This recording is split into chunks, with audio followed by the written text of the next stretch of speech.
we have a creative with us this evening. And I'm interested in hearing what you have to say. Let's see, give me just a second. Miss Keena Carson. Miss Keena Carson is with Creatives for Virginia. Thank you for joining us.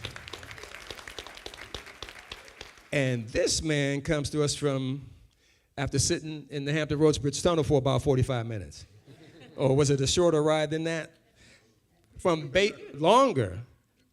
That's called commitment. That's called commitment. He's from Bayside High School, a senior at Bayside High School. Ladies and gentlemen, yes, our young people are involved. Yes, he's sticking his neck out. And he's ready to learn some lessons, too, on how you are doing it and what he needs to do. This is Mr. Bryce Dildy. Thanks for joining us, Bryce. All right. So I got a couple of questions we're going to start with, but I think we need to start with Brother Grace because of the knowledge and the history and the experience that he brings to us. He was, among other things, among a crew of 4 that flew old rickety bomber planes, and he was on the gun. He was on the gun trying to keep those guys alive and keep those whatevers from hitting his aircraft while they carried out their mission. And he's going to share a few stories with us. And at 95 years old, you know he's seen a thing or two. Ladies and gentlemen, Mr. William Bill Grace. Thank you, Don. Yes, sir. Thank you, Don. Of all times for me to lose my voice when I have a whole lot to say, but bear with me there. I'm a part of the family of the Great Migration in the 1900s. My mother and father came from North Carolina, South Carolina in the 1900 to go north to seek out better opportunities. They landed in Pittsburgh, Pennsylvania, where I was born in 1929. The experience that I had in Pittsburgh, growing up in Pittsburgh, was totally different than an average black in the South. I tell people that in 1947 I graduated Shinley High School, a totally integrated school. I went through integrated schools all my life, from kindergarten until graduation. But that's to say, after I finished that, I went on to enlist in the Air Force. Why the Air Force? Well, here, I was not about to go to the Army, because I wasn't going to go to Korea, which I ended up going anyway. But the Navy only could guarantee me to be a cook or a waiter or something to that effect. The Marines were diverse in the Army. The Coast Guard did not take black people at that time. They were in the Department of Treasury, not Department of Army, so they wouldn't take anybody. But I went in the Air Force, joined the Air Force. But prior to joining the Air Force, I worked for one of the greatest photographers in the world, C.D. Harris. I have a book here that he published of his works. While going to the Air Force, I went to gunnery school on B-26 as a gunner. I flew 55 combat missions, 18 months, returned to this country in California, got on a bus, go to Pittsburgh, Pennsylvania, my home, stopped in St. Louis, Missouri to eat, and was told I had to go to the back door to get food. I went to the back door, I got a bowl of soup, looks like dishwater. They had wash dish in it. I didn't eat it. Came around the front, sat on a bench in front, waiting for the bus to go. And at that time, I was accosted by 2 MPs, military police. Asked me where I was going. I said, I'm going home for leave. And they said, what do you do with those wings on? I had my gunner wings. He says, we got to check you out.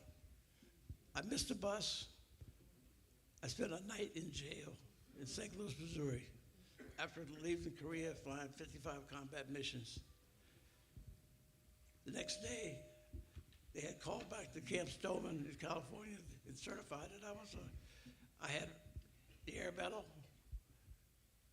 and the Distinguished Flying Cross, and I was a gunner, and I was authorized to wear the wings, which I still have today. One of the few momentums. So I went on home. When I got home, I told my dad about my problem. And he said, he had one word of advice for me. He said, don't get mad, son, get even. And he didn't mean go out and kill nobody, get even. He says, get even by outperforming every goddamn body you know. Pardon my language. That stuck with me. And the rest of my life, I tried to do and outperform everybody around me. I started my business the same way with that same attitude. Be better than anybody else and use them like they used us. So, the lesson to this year is that you can do it, but you have to sacrifice. As Don said, how many people are prepared to tomorrow walk to work because they were not able to get on public transportation, have to sit in the back of the bus? I doubt very few. I'm going to tell the fact it is.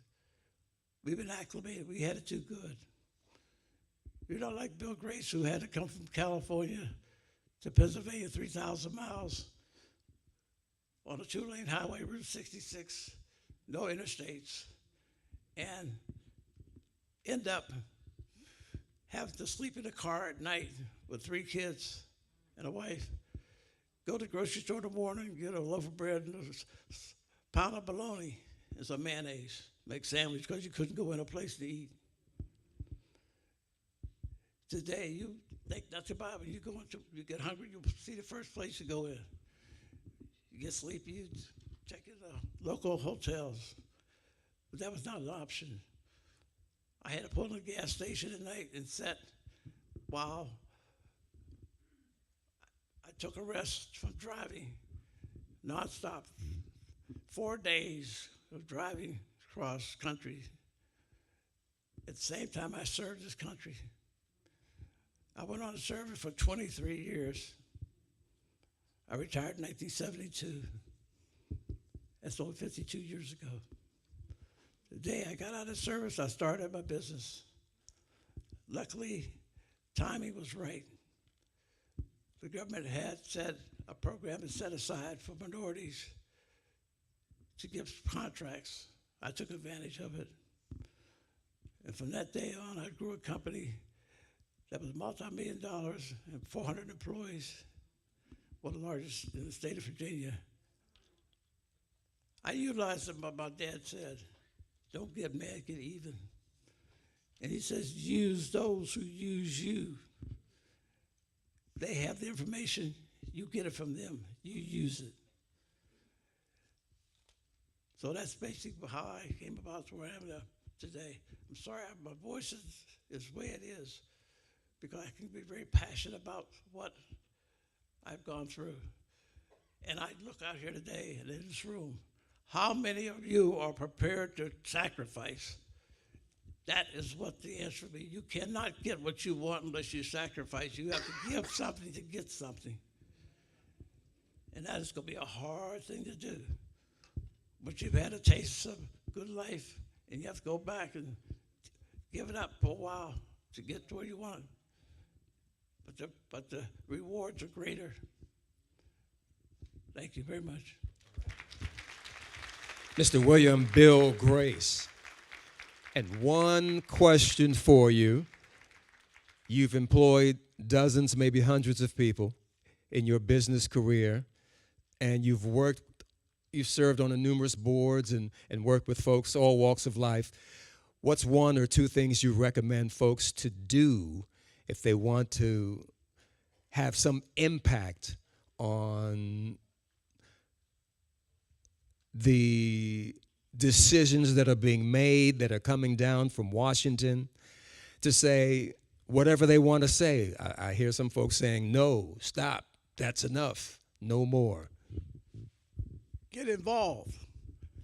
That's the thing. Get involved. Whatever in your community, whatever you can do, get involved. Be a part of the solution.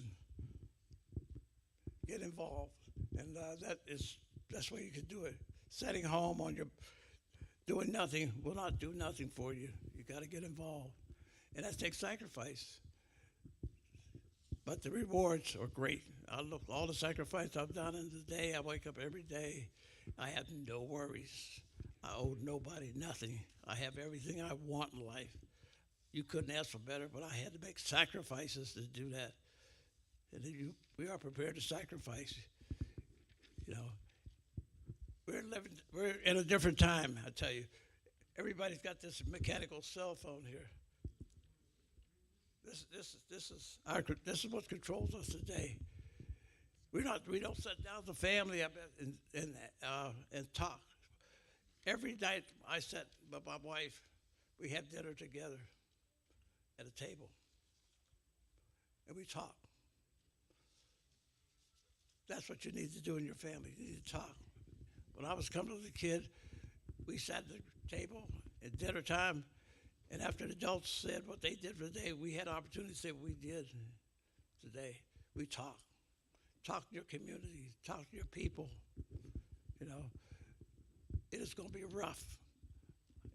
You really don't know how rough it's going to get because,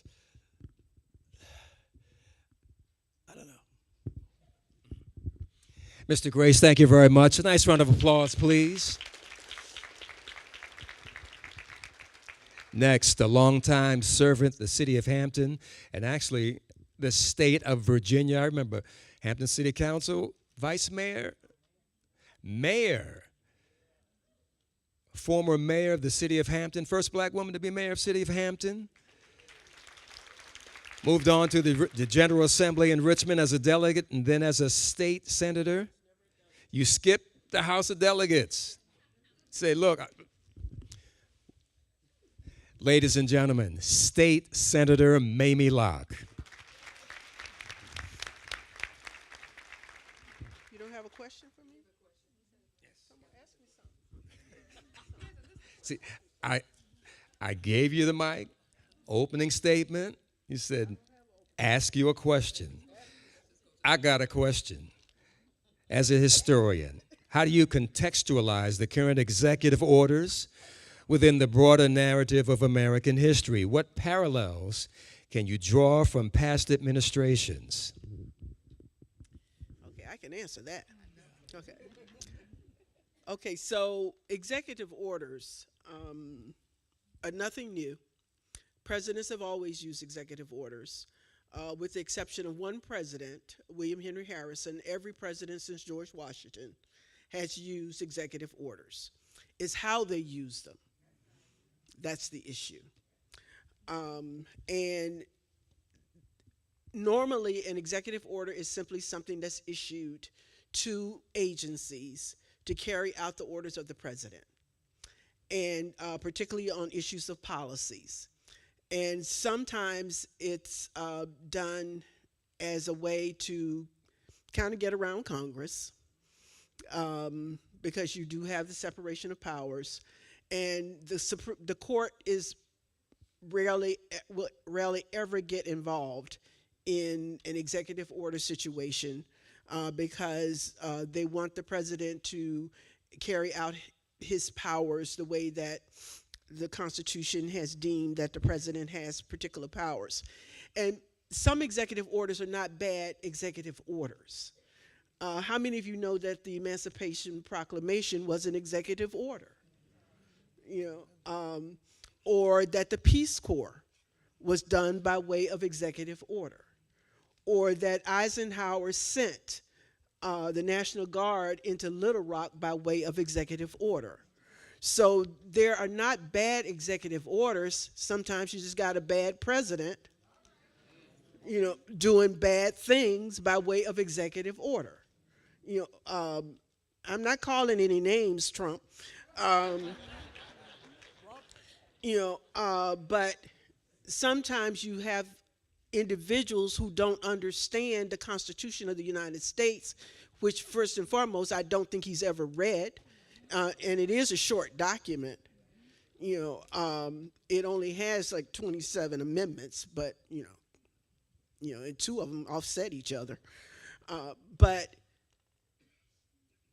we as individuals have to understand that most of the stuff that's being done by way of executive order is unconstitutional, and illegal.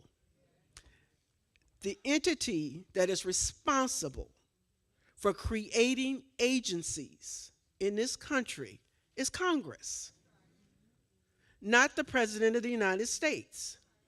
So therefore, Doge is illegal. So, presidents cannot create agencies to carry out functions of government. Only Congress can do that. So you have this entity that's going around issuing orders, firing people that cannot do that. But no one is holding him accountable for these illegal acts. And they are illegal.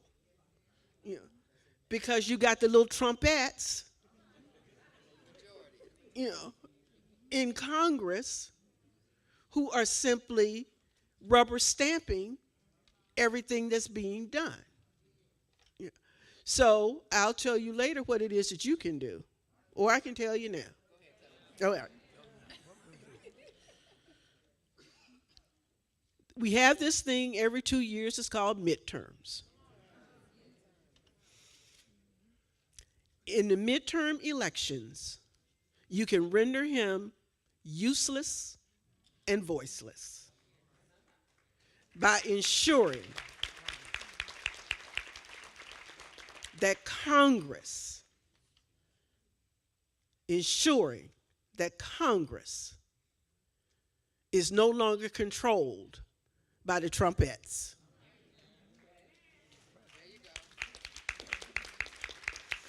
Because what we have here is, I kind of get mad.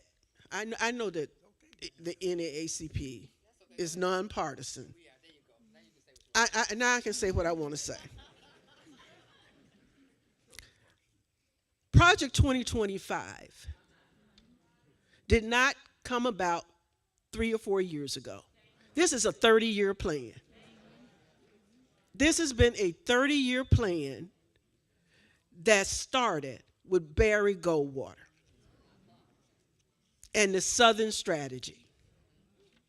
So they've been on a 30-year mission to do what they've been doing, to control the federal courts, to ensure that they got to what they're doing right this very moment with all of these crazy executive orders.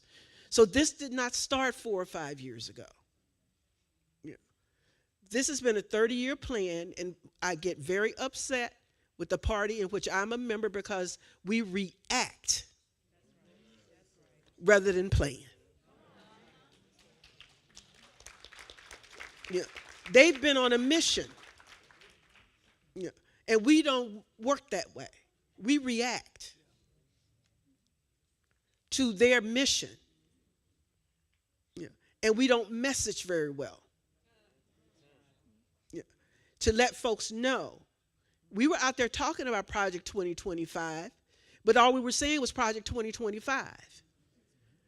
Did we tell people that they were going to dismantle the Department of Education and completely get rid of EPA? And get rid of the Department of Justice and have it under the umbrella of the President of the United States? The Attorney General does not work for the President of the United States. He's not the President's lawyer. So I'm done fussing. I'm going to come back and fuss some more. But you asked me about executive orders. But They can be used as a method of good, as I've mentioned, but right now that's not what they're being used for. They're being used to carry out the plan. And so that, because you can't use Congress to do that. And you certainly cannot use the courts to validate what you're doing. So the executive orders are being used for the purpose, of dictating what folks can do. Now, I can tell you in the Commonwealth of Virginia, one of the things that we have said is executive orders, do not have the power to dictate what we do here in the Commonwealth of Virginia. Trump Jr., Trumpkin. She said one more thing, but I think we went beep on that part. Next, Delegate Gian Ward of the 87th District, in office since 2004. Delegate Ward, from your experience as an elected official, how do you perceive the motivations behind the recent executive actions, and what do you believe they reveal about the current political climate?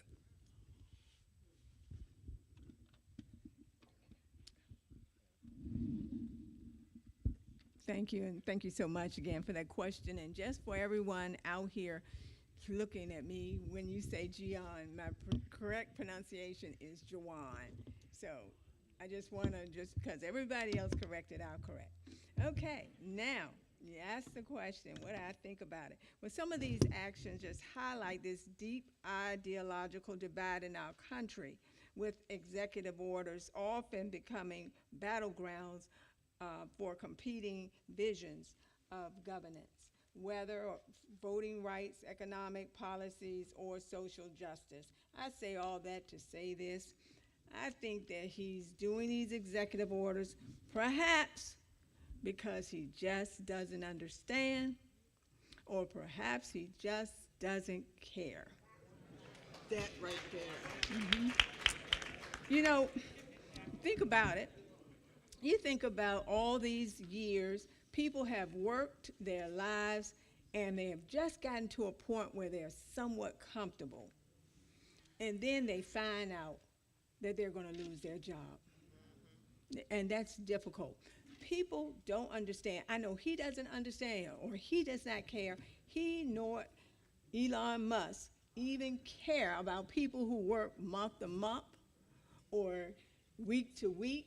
They don't understand that. They don't understand people who don't have a large savings. They don't understand people that don't have some type of inheritance that they could fall back on whenever. And so this is one of the reasons why I believe that they're doing this type of thing. But those of us who understand, we need to stick together. We have to understand what he is doing. And mostly what he is doing is political posturing. He wants to look like a big, bad, strong man. And he thinks he can do that by beating down all of the working class people. They feel like they don't have any voice, but we do. We do have a voice. We have got to speak up. We can't just let this happen. I was thinking about it this weekend because I signed honor roll letters all weekend long. It's what I've been doing for some 20 years. And I thought back, because the children who were seniors when I first was elected, they're about 38 years old. They have families, they have mortgages, they did everything right. They were honor students. They did everything. They went to college or they went to the military, they found good jobs and everything else. And they're right at this place in life where they kind of have it all together. And then you find out it's all over. Just in one president, and it's all over. And that's not right. That's not fair. And I think it's something that we have to do, but I want all of you to know that you are not alone. We are doing the best we can in the Virginia General Assembly to keep as much as that damage from coming here to Virginia. We are working. I don't know how many of you know the last day of session, the Speaker of the House pulled together a whole committee let me look at the name of it. It's the Emergency Committee on the impacts of federal workforce and funding reductions. So we now, each one of us in the House, and I'm sure the Senate also, and if you get my newsletter, the information will be there. You can share it with whomever you'd like to share it with. If you have lost your job because of these reductions, there is a fast track hiring assistance program that we will have. If you come to see us, members of the General Assembly, we will help you get on a fast track to get another job. And then also, we also have a fast track to help you with the Virginia Employment Commission, and we can also help you with health resources and help you connect in case you need Medicaid. So we are doing everything that we can to help you, and the main thing, you are not alone. You are not alone. If you need help, you can call us. Senator Locke and I'm on the 3rd floor. She's on the 8th floor. So come see us. If I can't take care of it on the 3rd, I'll send you up to the 8th floor. So please don't sit alone and be concerned and think that nobody cares and no one's listening to you. We are listening to you, and we are here to help you. Okay. Delegate Ward, Jawan Ward, thank you. Thank you. You are not alone. Come see about me. Got any old heads in the house? I'm sorry if I use that old word. Forgive me. Thank you very much, Delegate. Next up, from Norfolk State University, political scientist Dr. Eric Clavel. Thank you for joining us, sir. Got a question for you to start. Can you discuss the potential legal challenges that may arise from these executive orders, and what avenues do citizens have to contest actions they believe are unjust? Right. Thank you very much, Don. And thank NAACP and all of the constituents, elected officials that are here, and everyday citizens that are supporting this effort. Because for many of us, this is truly life or death as relates to what's going on. You asked the question, what are some of the legal implications? Well, as my dean said, you know, these executive orders, they're nothing new. They have been used across the board for many, many decades with our presidents. However, with executive orders, they do have the force of law. It gives the president, the chief executive officer, the opportunity to create rules, regulations, issue orders upon agencies that do not require congressional approval. However, they are subject to judicial review or basically review by the courts when you file a complaint. With that being the case, there have been many complaints that have been filed so far. As a matter of fact, day one after he signed the first executive order, a lawsuit followed the next week with that. And right now we have quite a few different groups that are filing lawsuits. And I'm going to go over a couple just to give an idea of what we're looking at. But keep in mind that as Senator Locke said, that the Republican plan or the conservative plan, more so headed by the Heritage Foundation, been funded by over 100 groups pouring into this Project 2025, is something that's been working for 30 years. Well, even with that, Mitch McConnell had been working to reshape the courts, the federal judiciary, also in conjunction with the Heritage Foundation for about the same time, I want to say maybe 4 decades, about 40 years. So with that, even with the judicial review of these particular cases or cases that are filed, we will see that there will be, I would say, a leaning or favoritism toward the various judicial or legal concepts that are basically going to give a pass to some of these cases and allow these executive orders to move forward. And it's a concept called inherent constitutional powers for the executive branch. And it's an idea is very wacky. It's been debunked, but really what it's saying is that the power, the ultimate power, the authority of the government rests in the hands of the president. Well, that sounds like a king, right? And of course, with a king that's unchecked, that becomes a dictator, right? So that's essentially what the powers that they're trying to give, and what we're seeing is happening right now to the current president, President Trump. So with that being the case, some of the cases that have been filed, well, let me give you an example of some executive orders, then I'll go to the 2 cases, then we'll move on. With the executive orders that have been filed in which these actions have gone, they have gone forth, and there's really no recourse for them, is number one, I'll cover three. The gutting of DEI, diversity, equity, inclusion.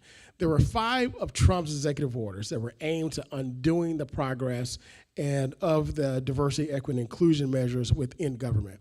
Of course, we know we had the first, the Commonwealth of Virginia had the first diversity officer on the executive level here in the Commonwealth. That particular diversity officer then went to the White House under President Biden and became the first national diversity officer in the executive house.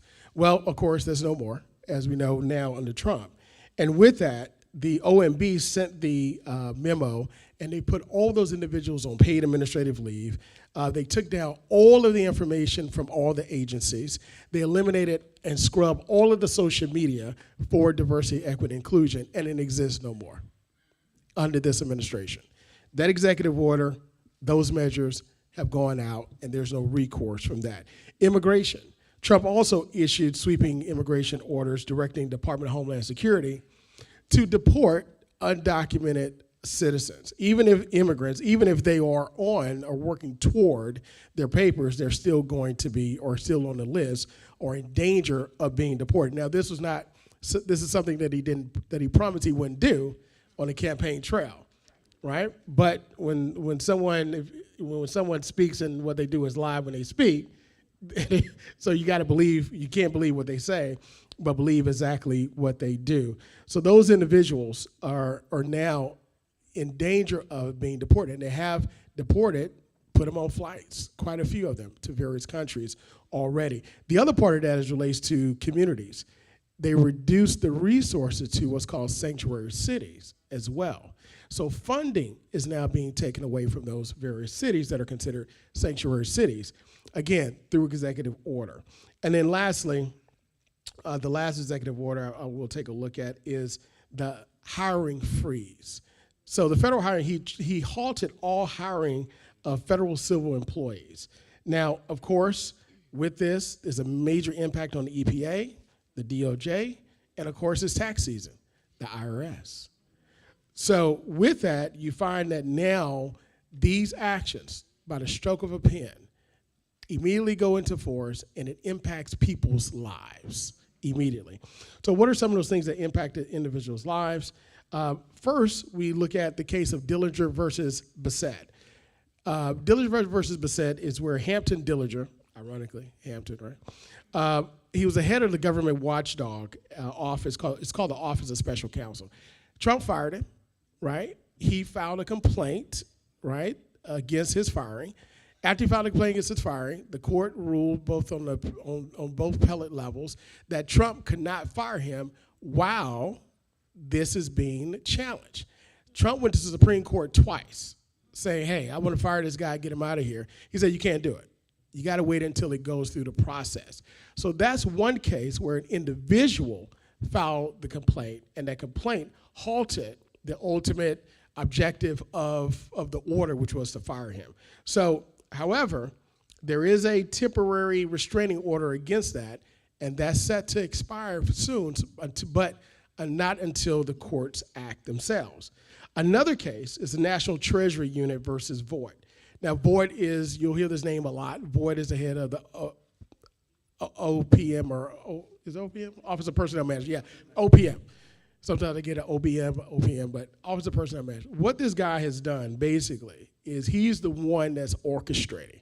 Remember that name, Voight. He's the one that's orchestrating all of these executive orders and all the plan of Project 2025. He's one of the major players of this. Now, keep in mind, this is such a bold act because it's in plain sight. You can go to the website, Project 2025, and I urge everyone to go to your cell phones, go to your smartphones, put in Project 2025. You'll see it right there. You could download it. It's a little bit under 900 pages. We've done forums like these over it before the election. People believe that it wouldn't happen. It's happening right now.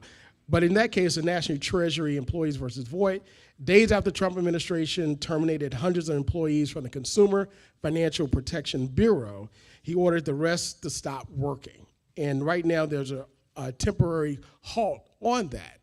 But keep in mind that the Consumer Financial Protection Bureau is to protect us, the consumers.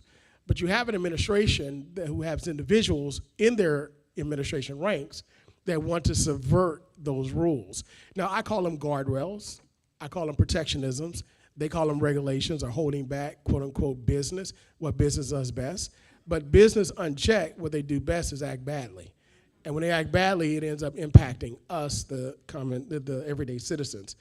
And then lastly, so that's the case that's on hold. But lastly, I want to talk about this one, and we'll move on, Don. The American Federation of Government Employees versus Trump.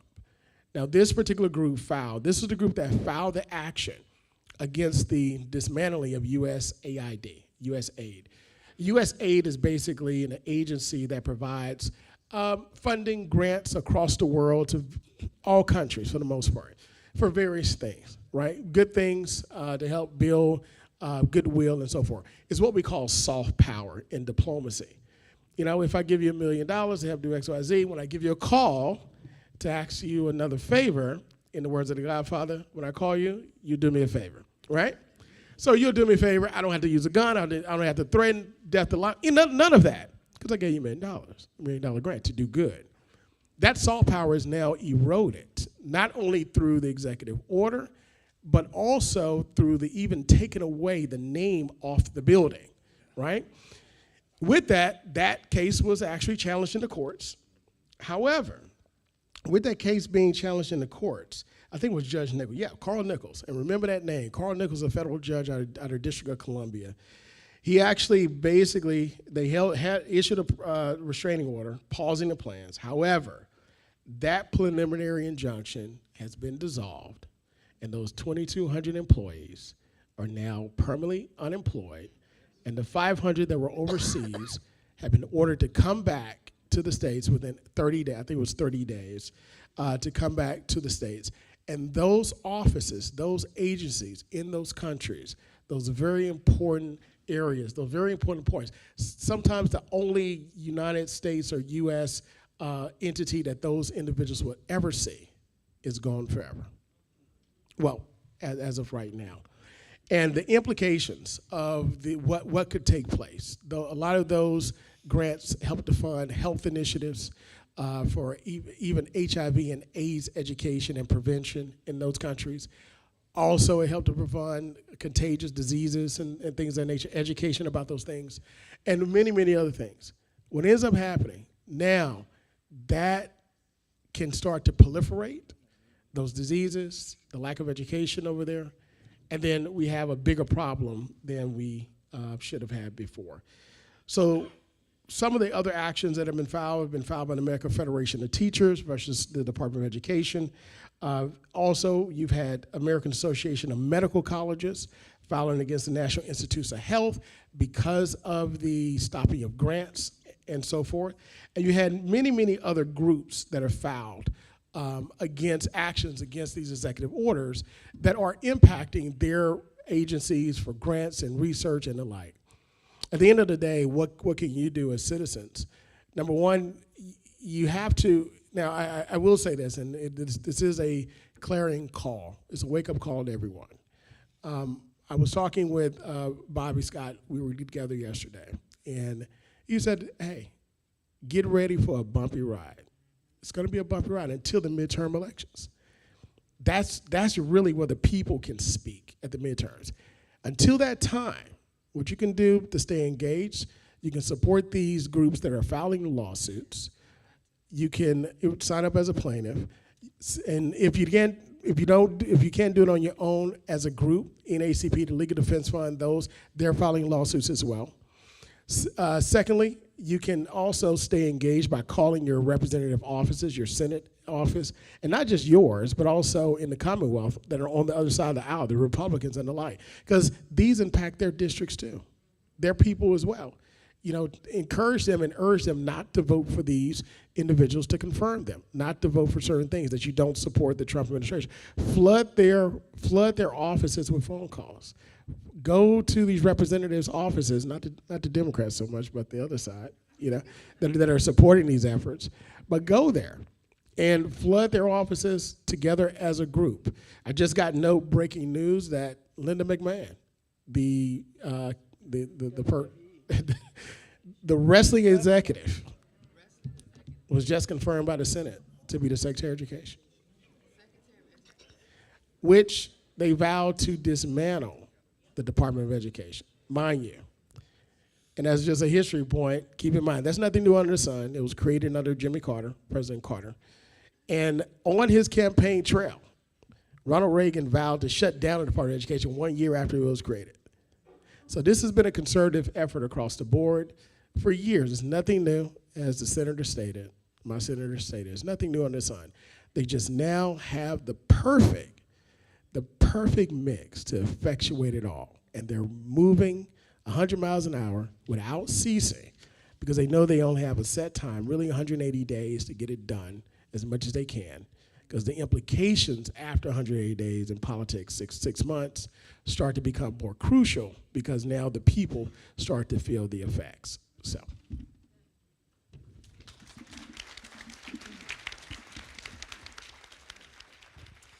Dr. Clavel, thank you very much. Next up, wait a minute, before we go to her, how many folks in here live in the 1st District? The 1st Congressional District. Congressman, oh, wait a minute, do you know, if you live in the 1st District, do you know who your congressman is? Has anybody seen him? Republican Rob Whitman, who's been kind of quiet. Has anybody seen or heard from Republican Rob Whitman? But if you live in the 1st District, give him a call, see how he's doing. Maybe leave a message. And Jen Kiggins in the 2nd District, Virginia Beach, and I think part of the Eastern Shore. Yes. Next up, a young lady who made a nice little ride today to be with us, and we thank you very much. Dr. Alasia Hackett joins us now. She's former Chief Diversity Officer.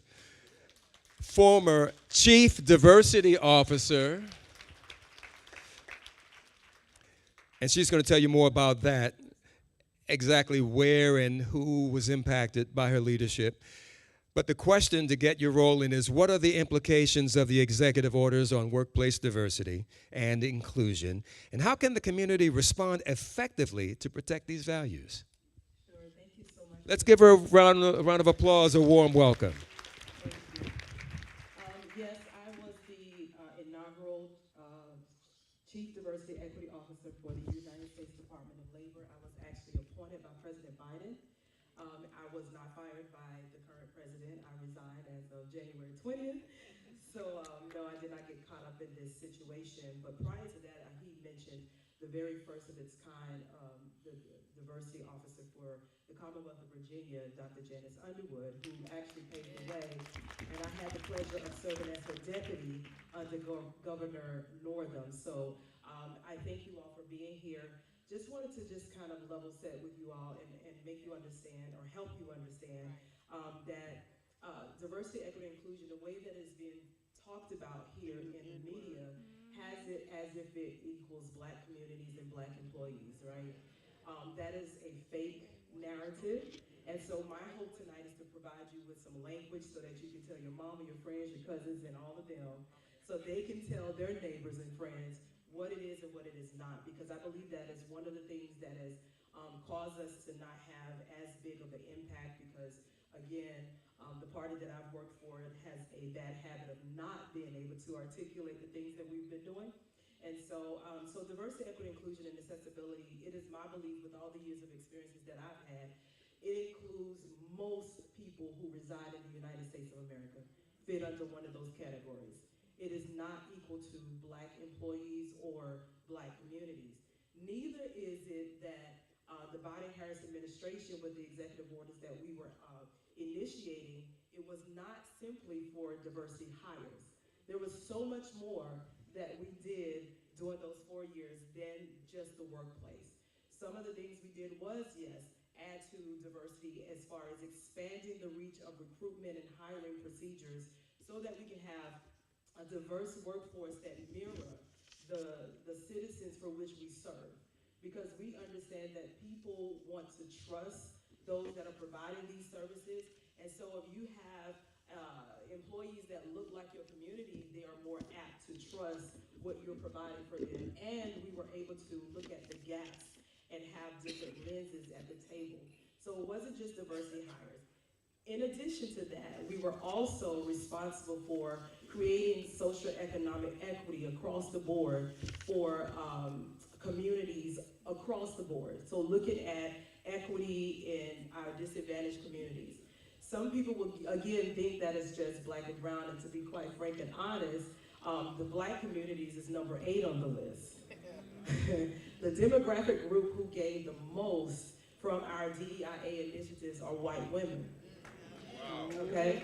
Yes. The second being Hispanic Latino communities. And then you have Asian Americans, and then the list goes on and on.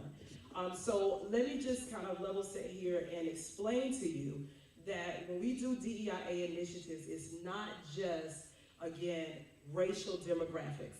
We're talking about veterans. How many veterans do we have? My father is a veteran, part of the Vietnam War.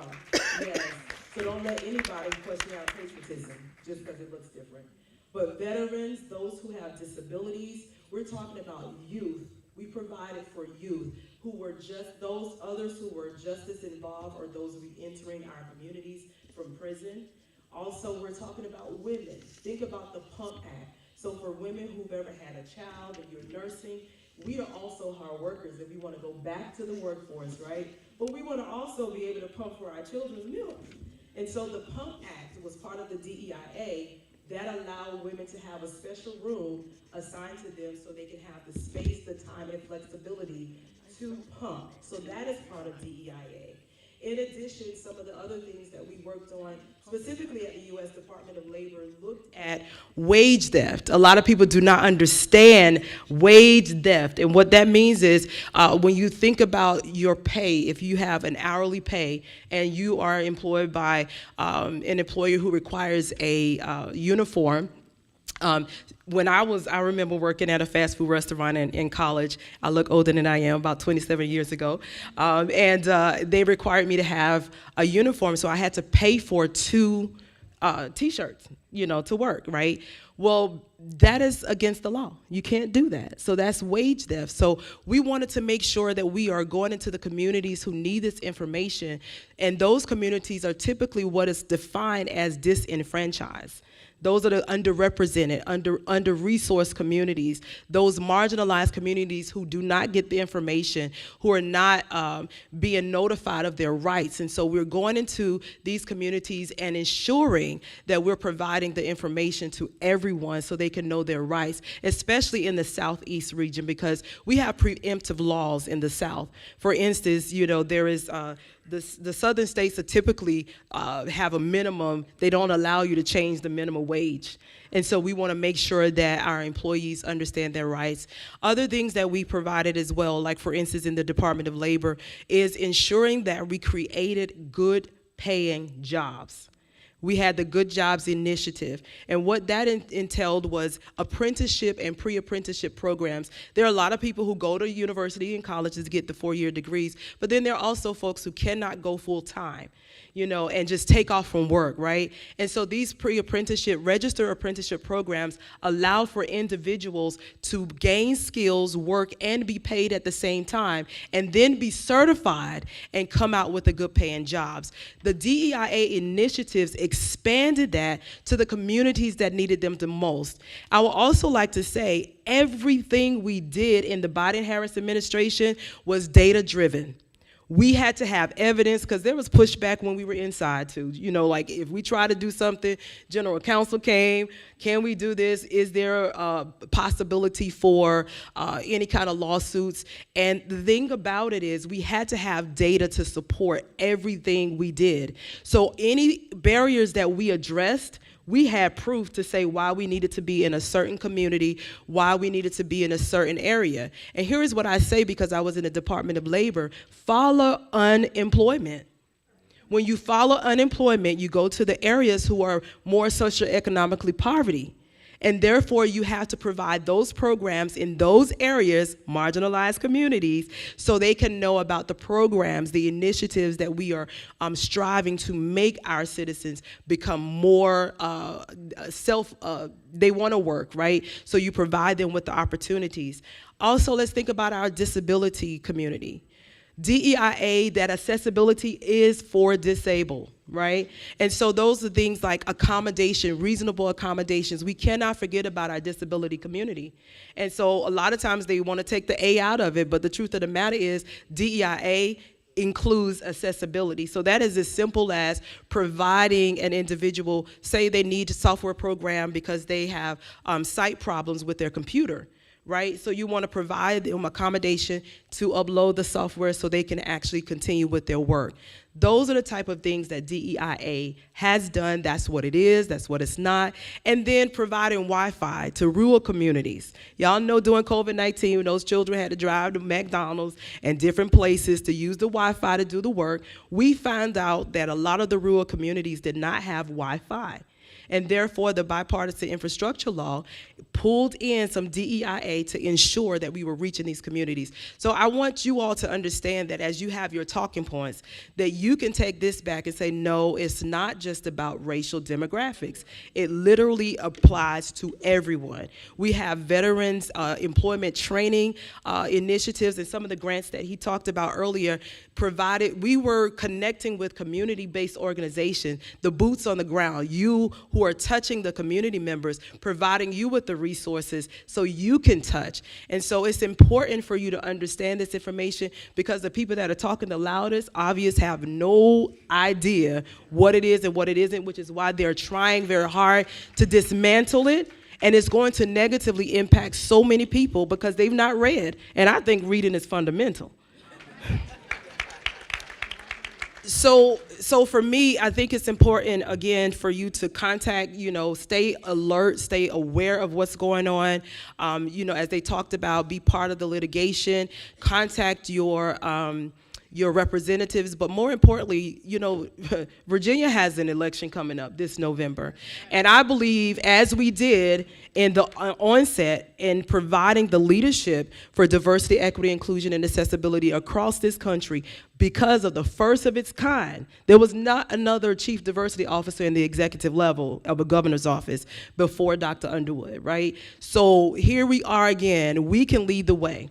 And I believe it's important for you to take this information and push through and make sure that you're talking to individuals about it. Ask the right questions, and we'll provide you with, context so you can have a clear understanding of what DEIA is and what it isn't. The last thing I would like to say is, it's also important to be, and I'm talking to very educated people, so well-versed in what's going on. He really did a great job kind of going through the executive orders. And sometimes the legalese is really hard to understand, but you can Google and you can, what is it, AI now? What is it called, ChatGPT? ChatGPT, have them explain things to you. But you want to make sure that you have an understanding of what's happening, because otherwise you could get really mixed up, because a lot of times legal language and government language is above most people's head. That's another thing we provided. We provided language access. Literally, most Americans, unfortunately, have an 8th grade reading understanding. And so it was even simplifying government documents to an 8th grade level to make sure that individuals are able to provide, they are able to understand and fill out the documents. So DEIA across the board is beneficial. It's not just racial, but I will say this. When you talk about people of color, how many have heard that before? People of color, communities of color? Yeah. So people think that, because back in the, 60s, they used, colored by itself, colored people, and that was black people. That's not what people of color is, okay? So here we have, in the United States, typically speaking, the white or Caucasian race has been said to be the majority. That is no longer the case. So any race that's outside of the white or Caucasian is a person of color. That means Asian American, Native Hawaiian Pacific Islander, that is Hispanic Latinos, Black Americans, indigenous tribes, all are part of the parentheses of people of color. So let's just be clear that it's not just one demographic racial group, and that's why it's being heard and believed, is because the attack has always been about trying to keep the Black community down. But the work that we do, like once you can free and provide for the Black community, everybody else is actually helped better. So here's the thing, what we do has helped, continues to help, and it levels the it can't level the playing field, but we're trying to balance it out. At the onset of the Constitution, there was one demographical group in the room. White men were signing the Constitution. They only had one lens, one train of thought, and that was for their benefit, white men. Now we have a diverse country. And so what we're doing with DEIA, we shouldn't have to, but because the systems in place are discriminatory by nature, we have to be more inclusive. So please take that and share it with your people, take notes, write it, read it, and take the information and let that be part of your discussion as we continue to fight this good fight. Dr. Alasia Black-Hatchett, former deputy of DEI for the Commonwealth and chief DEI officer for the U.S. Department of Labor. Thank you. Thank you. Let's give her another round of applause, please. Before we get to our next speaker, could everybody just stand up for a minute? Some of you have been sitting since 6:15. Some of you walked in at 6:31. That's okay. That's all right. But thank you for being here. Just stretch your legs a little bit. Stretch your legs a little bit. There you go. Breathe. Well, not too hard, but, breathe. Yeah. If you want to, just put your hand up in the air for a minute. Just put your hand up in the air. There you go. Stretch. All right. Just wave that hand in the air. Wave it like you just don't care. If you are ready for some more info, somebody say, oh, yeah. All right. Have a seat. Thank you very much. All right. All right. Next up. From Hampton University, Dr. Damien Bevell joins us now. And Dr. Bevell, thank you very much. Some of us are meeting you for the first time, and we're looking forward to hearing what you have to say. I know you've been watching, you've been studying carefully, and I've got a question for you. First up, from your view, is any of this going to make a difference? What do you think? Absolutely. How so? How so? And thank you for the question, and thank you for the invitation, Madam President, esteemed fellow panelists, and everyone assembled, and of course the pastor of this great church. I am grateful for the opportunity to be here and convene and help advance this discourse. To your question, yes, all of this will and can and must make a difference. The word I'd like, and I'll take a half a step back. We have been given questions that we presume would be of import, but I am on such an esteemed panel that Dr. Claville, Senator Locke have quite adeptly addressed executive orders and the checks and balances that are in place, and that so I do want to pick up on that point quickly. Again, Dr. Claville ran through a number of executive orders that have found their way to the courts, as has to be the case at this point, because the courts are and will be the battleground. Now, the concern that we all must have, and why this is important, getting to the question, and the word I'd like to throw out here to everyone is vigilance. Or two words, vigilance and diligence. We have to be vigilant because, as has been mentioned before, the prior Trump administration did an excellent job, or so they think, of reshaping the courts. Now, fortunately, President Biden's administration also somewhat counteracted that and getting a number of judges on the district court level, which is the trial court first level, and some on the circuit court level, the appellate level, approved. And we're seeing some of this play out in the courts, as there have been a number of TROs, temporary restraining orders, issued in a number of the executive order cases. And we see a number of those cases are ongoing because, as has been stated, these executive orders are not law. And to the extent that they are contrary to the Constitution or contrary to federal law, the battleground becomes our courts. So for us as a people, there isn't any, as a citizenry, there's not much we can do to directly impact or affect what the court process is at this time. But as has been stated, there is a midterm election in less than 2 years, and we have to raise our voices because Congress does have the power to be the other check and balance on the executive orders. Now, I don't want to be the alarmist, but when I say vigilance and diligence, we have to take our voices to our state houses. And for all of the elders here, like Elder Grace, who spoke earlier, and others who are in this church who have seen so much and done so much, it is time for a number of us who are younger to pick up the mantle, because it is very possible that we have to be willing to take our voices peacefully to the seat of our government in Washington, D.C. as well. And however that may look in terms of marches, and because it is important that we raise our voices and our government hear that we are not pleased with these actions, because the midterms, quite frankly, are a bit away. So a point that I want to illustrate and illuminate is I was just in D.C. this past weekend, had the pleasure of having a number of our students in Washington, D.C. competing at the National HBCU Speech and Debate Competition hosted at, well, there's a school on Georgia Avenue in D.C. that calls themselves HU, but in any event, no, obviously Howard will give them that, the Mecca. I had the opportunity to also convene with a number of my friends and colleagues who work for federal agencies, Department of Justice, Social Security Administration. One of my best friend's sister was just terminated. Now, as Dr.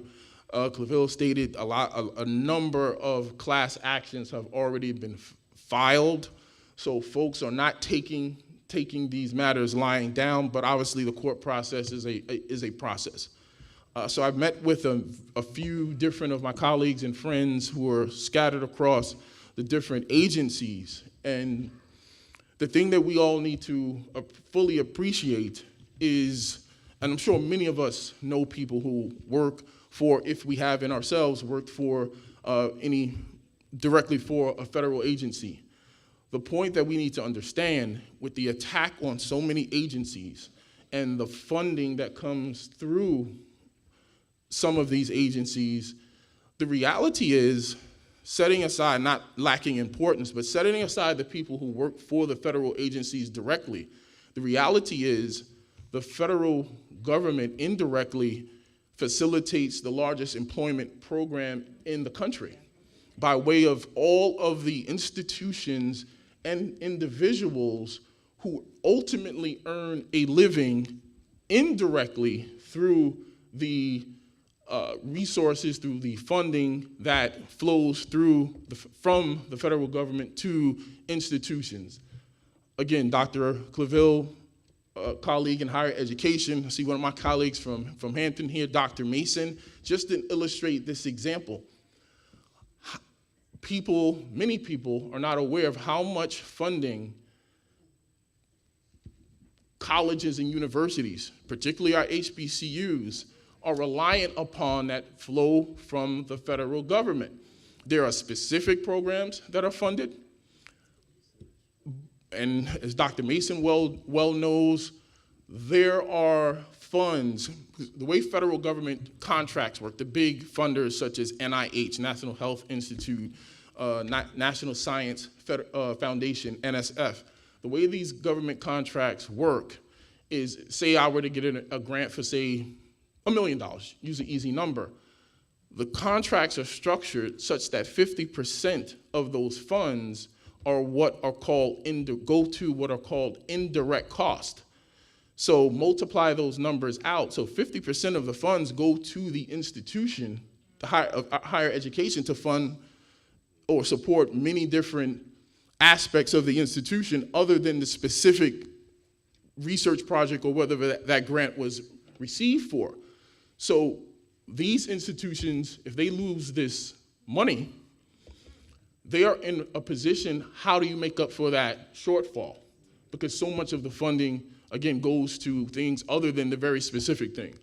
So that is just one example. Already, I was speaking to people, and already the real estate, the housing market in the DC area is already beginning to feel the negative pressure based on folks either already have, at least at this time, lost their employment or the specter of it happening. So there are so many rippling impacts and effects across the landscape. Now, again, I'll pull back from being a bit of an alarmist because this administration is attempting to do so much so fast. And obviously, they are taking a hatchet approach as opposed to a scalpel. Ultimately, there's no good in this, but ultimately, their own recklessness may be a tool that ends up being something we can leverage. Because just recently, it's not funny, but it is illuminating on Twitter, or what do they call it now? X? X? I'm dating myself here. An individual who, it's come out that the individual is a white individual who's a Trump supporter. A few days into all of this, the person said, yes, I'm glad it's happening, talking about all that was being said was going to happen in terms of everything that's happening through this DOG enterprise. So she tweets, oh, I'm glad it's happening. We have to cut the fat and something to that effect. A few days later, same person tweets because their daughter lost her job. So now she's tweeting to the president and whomever else, how could this happen? My daughter was such a great worker and so forth and so on. So, and then there's another Trump supporter wrote a long open letter to the president. So what I'm hearing as I try to keep my ear to the street in other realms, there are town halls going on, and I'm speaking of in Trump-supported districts, congressional districts, and in Trump or Republican or conservative bastions, because they're somehow surprised that these things are affecting them. So as Americans, as a citizenry, we have an opportunity to raise our voices, lift our voices, and let them be heard on a state level, because on a state level, people who are either in office or vying for office have to know what the people's needs are, what our positions are, and that has to dictate, they have to know that is going to dictate whether they get to keep their job or whether they get to get the job that they are vying for. So a couple of other quick points I wanted to emphasize in terms of vigilance and diligence is, and again, Dr. Claville touched upon this earlier, there is this theory called the unitary executive that some hold in legal realms that basically says it's a theory, it's not a law, it's not anything established, but believing that the president has ultimate control over the executive branch, that basically anything the president says should go. And this is part of what is being, or is underpinning and undergirding all that is attempted to be implemented. So we should be vigilant about that as well, and be prepared to address that in our conversations and otherwise. I'd love to pick up on a point that was just made by Dr. Hackett about DEI. The one thing I'd love to add in terms of what you said about the messaging, there is so much false messaging with respect to DEI, with respect to those who receive, especially if they're black or brown, if they receive employment opportunities, other opportunities in terms of initiatives, they're conflating DEI with people being ultimately hired who are not qualified. That is the very false implication, when the reality is in the realm of recruiting and hiring and those types of things, it was all about expanding the universe of people who get interviewed and get fairly considered. So that is important because they have done I don't want to say a good job. They've done a job at equating that to, well, if they're DEI, then they're not qualified. No, that sounds more like the nepotism that has been practiced so much by so many. And so that is just another point to keep in your arsenal as we interface. We can't let them control the narrative, because there are so many false or extreme narratives that are being pushed. So with that, those are my comments for now. I look forward to if I have an opportunity to respond to any direct questions. Thank you. And hopefully we'll get to that soon. But ladies and gentlemen, Professor Damian Bevel from Hampton University. Thank you very much, sir. Thank you. Thank you. How many federal employees or subcontractors do we have in the building tonight? Just wave your hand in the air, Just stick your hand up. It's somebody we know is directly affected. Somebody we know is directly affected. Now we're going to talk to one of your representatives. She joins us today, Stacy Shorter Wade, a representative of a federal union, the AFGE. She joins us now. Now she is a vice president for Virginia, American Federation of Government Employees Union. Ms. Shorter, thank you for joining us. Thanks for having me. Got a question for you. As a representative of a federal union, what concerns do you have regarding the impact of executive orders on workers' rights and protections, and how can union members advocate for their members in this context? What can you do? Can you strike? That's a great question. So there's a short answer and a long answer. Let me start with the short answer. Can you strike? It is illegal for federal employees to go on strike. That is a right that we do not have. If you know your history, you can do a little bit of research about what happened when Ronald Reagan was in office and the air traffic controllers went on strike, and it did not end well for their union, which ended up getting dissolved. That being said, there is a lot of things we can do. That's just not one of them. So, hey everybody, my name's Stacy and I'm with the union.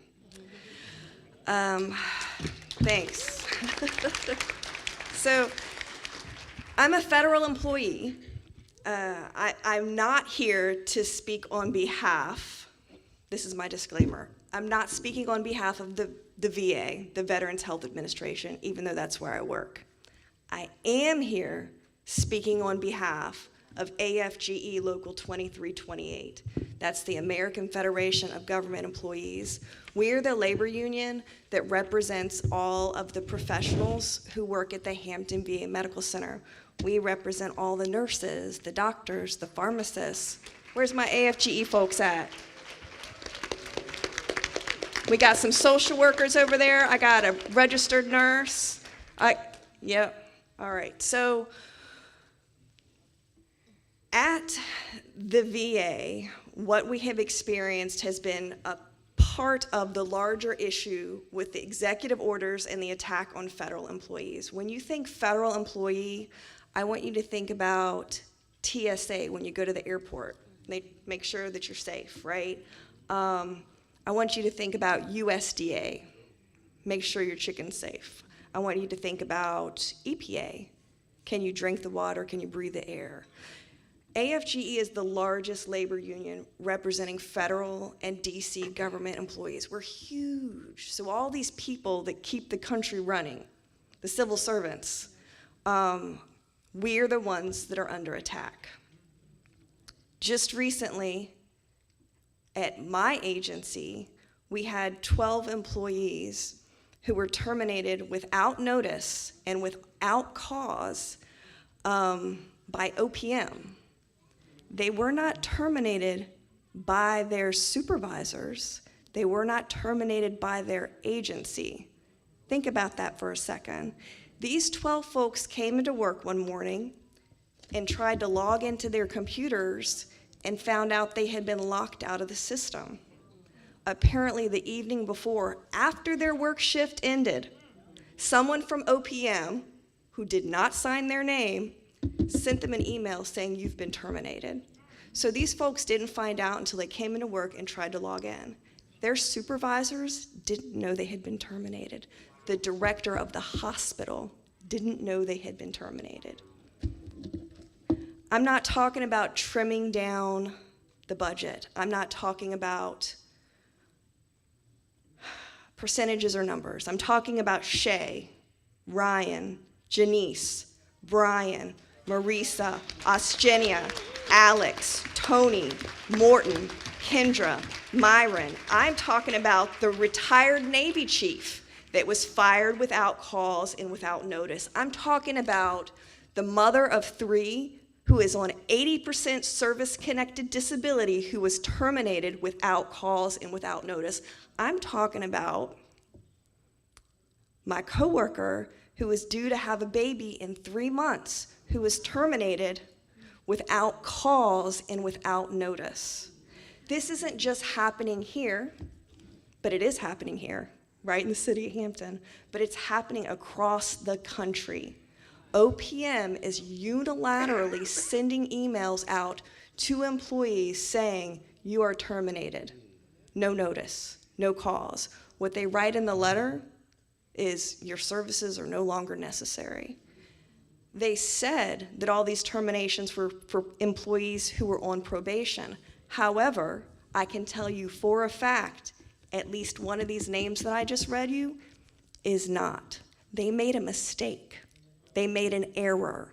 So when he called OPM and said, I'm not on probation, you made an error, they said, we don't know why you're on this list, and we don't know who can resolve this for you, because nobody's taking ownership. Now, I know who's in charge. I know who is responsible for this, and it's somebody who's not eligible to receive services at the VA Medical Center because he's not a veteran.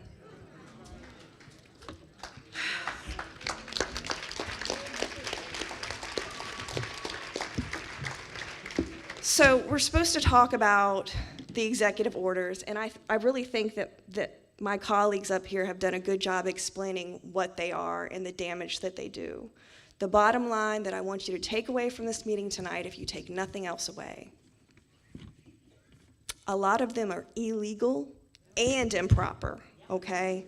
We've got lawsuits, and when I say we, I mean AFGE, against the DOJ, against Schedule PC, against the violation of our privacy through the Treasury Department, against the Fork Directive, and against the OPM terminations.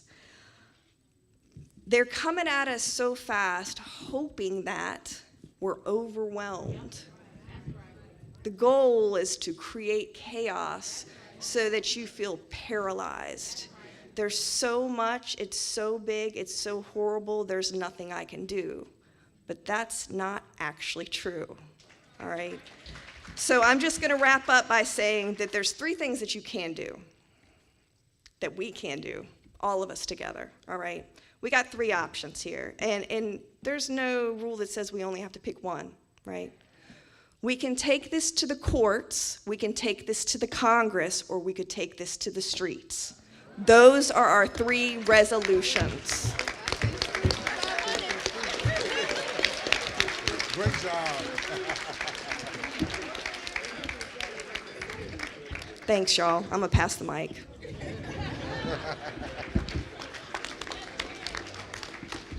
Stacy Shorter Wade, thank you very much for joining us from the AFGE, fighting for our government employees. Next up, we have from Newport News City Council, John Ely. Councilman Ely, thank you for joining us and reflecting on the November 2024 elections. What do you believe were the biggest obstacles in reaching younger voters? And how could those challenges have been better addressed? Thank you. I think we did what she said we should be doing now, taking it to the streets.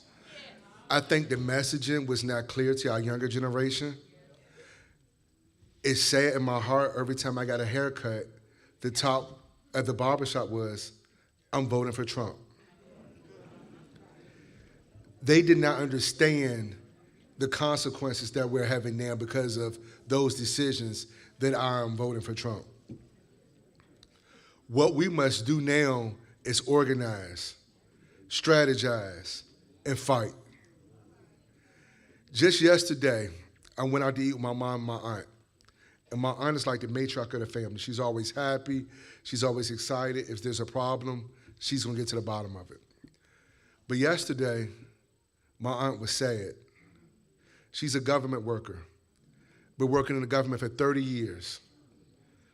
She said, John, I think I'm going to retire. And I told her, retire.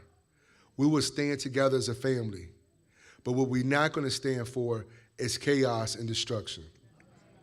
This man is creating chaos and destruction in our communities. People are scared. People are nervous. But like I told my Aunt Pat, God has never left us. He's never forsaken us. And he will have the final say. As reflecting on going to barbershops and being in the community, I think our younger generation just don't understand the sacrifices that were made generations and generations and generations ago. It is up to us in this room to tell our children, our grandchildren, our friends, our family, that it's time. The joke is over. And the message has got to be clear. The last campaign, I was breaking my neck. Our generation, not all of us, but a lot of our generation, they're not going to read no whole Project 2025. I kept saying, give me 10 points to run on. Give me 8 points to run on. That's what Donald Trump did. He gave 8 to 10 points, even though all the half of his points were lies. But like the people at the barbershop, they believed those lies. It's time. We got an election in 2 years. We are the influencers in this room. We're not going to depend on the social media influencers. We're not going to depend on the Love Babies, Cardi B's. It's going to start right here in this room. I just want to thank Gayleen, the pastor, for letting us come here to congregate, to have these discussions, to get the message out. But we here in this room, we understand. We understand the importance of the severity and the crisis and the devastation we're in. But we got to go beyond these four walls and hit the streets running like our lives depend on it. Because I refuse to see another Aunt Pat devastated, not knowing if they're going to have a job or nerves being tore up. You have people who've done everything right. They went to school, they went to college, they got a career, had families, children, now bought them a home, now not knowing if I'm able to keep my home or afford my home. So with that being said, I'm excited to be here. It's up to us in this room to decide what we're going to do next. We can't start at election time. We got to hit these barbershops. We got to hit these salons. We got to hit these nightclubs. We got to go where the message is at that they're not understanding the message. Because if we continue to do the same things we've been doing over the last umpteen years, we're going to continue to get the same results. And we got to change the messaging. We got to be creative. We got to be innovative. And we will win. We will get our country back because we know that the man we serve above is not going to allow us to fall. Thank you. Newport News City Council Member John Ely. Thank you. Thank you. I'll see you at the barbershop. Next to Councilman Ely is Keena Carson. Keena, please stand so everybody back in the cheap seats can see you. Not the cheap. Keena is with Creatives for Virginia. And she brings to us tonight a very interesting perspective on what you're seeing and what you're doing. Thank you for joining us. Yes, thank you so much. So Creators for Virginia was founded by myself, recognizing the need that there's a lot of money that comes into the state from arts and culture, and there's not much given back, right? So that was the thoughts behind starting this organization and making sure that those creative entrepreneurs have a seat at the table, because there's plenty of spaces for small business owners and tech, and just kind of redefining that narrative that creative entrepreneurs are just entrepreneurs. They're business owners, whether if it's whatever your creative talent may be. It could be taxidermy for all I care. It's still creative and you are still a business owner. So just to kind of give you a background on that. And I believe my question that was provided to me that I'm going to speak on is what issues are important to younger voters, and how can candidates better align their message with those concerns. Also another thing, and I'm glad that this is an intergenerational panel, because I feel like we've gotten to the point now that issues that impact my generation, Bryce's generation, I feel like it's the same outside of just a couple of single issues like student loan debt. But economics, racial injustice, these are things that reproductive rights is a huge one for my generation. I feel like these things matter to every single person in this room, right? So as it pertains to the messaging, I think that the disconnect when it comes to the candidates, and I'm gonna shake the table a little bit, but I feel like since the younger generation, we don't necessarily have the coin to put into these candidates, that we get overlooked. I'm just gonna say that, right? We ain't got it. We don't have the big $500, the $1,000, whatever. We don't have it, okay? You lucky to get $5 out of us. I'm just keeping it honest. So when it comes to how candidates can engage with younger generations, I think that authenticity is super important, and like Councilman said here, going to where we're at, right? And being authentic and not just coming around when it's election season and you're looking for somebody's vote, right? It needs to be, you're building a relationship here, right? So it needs to be authentic with engaging with younger voters that may be lost. They may, you know what I'm saying?